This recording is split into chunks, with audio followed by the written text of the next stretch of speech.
Tell us what you see in terms of the value, the good and the bad of publishers aligning themselves through social platforms to build their audience. So my perspective on this is that the value exchange has been a bit one-sided, that economically at least, that the platforms have got more out of the publishers than the publishers out of the platforms. There are some publishers who run very, very sophisticated acquisition strategies for subscriptions that have threaded the needle between sacrificing content to an outside ecosystem on the one hand, but compensating through that by driving subscriptions on the other. And the best of them have done that, and they've followed a simple credo in doing that, which is ensuring that they're creating something that's worth paying for by the consumer. And that's a message that in the world we live in is obviously clear. What's harder in all of this is to look at the other side of the argument and say that actually authoritative news services should have the widest reach possible, and the Guardian's taken the view to stay open, as it were, and not closed, and the BBC so far, as the Guardian so far, have stayed open,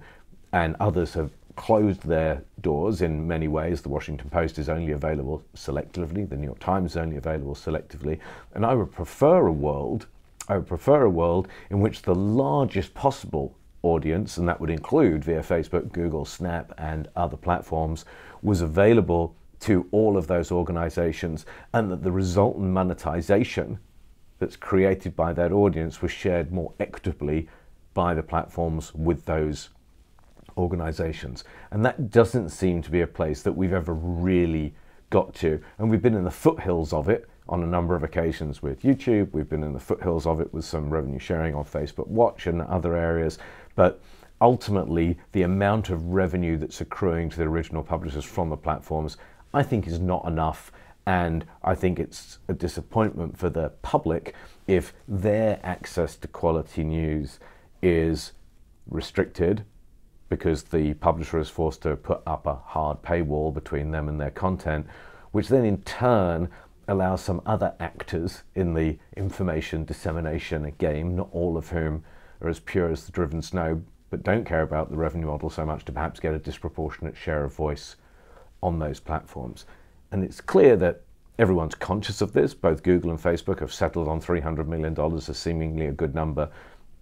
to help subsidize the production of quality journalism over the years. But I do wonder, from a value exchange point of view, if what the news organizations produce isn't worth a lot more than $300 million each to Google and Facebook in terms of the revenue they create. And whilst I have unstinting admiration for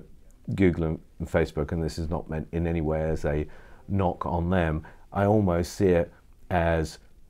the greatest corporate social responsibility play that can be made almost anywhere is for the platforms with the widest reach and the most frictionless access to maximize the distribution of professional, authoritative, valuable, accurate content, and to reward the producers of that appropriately.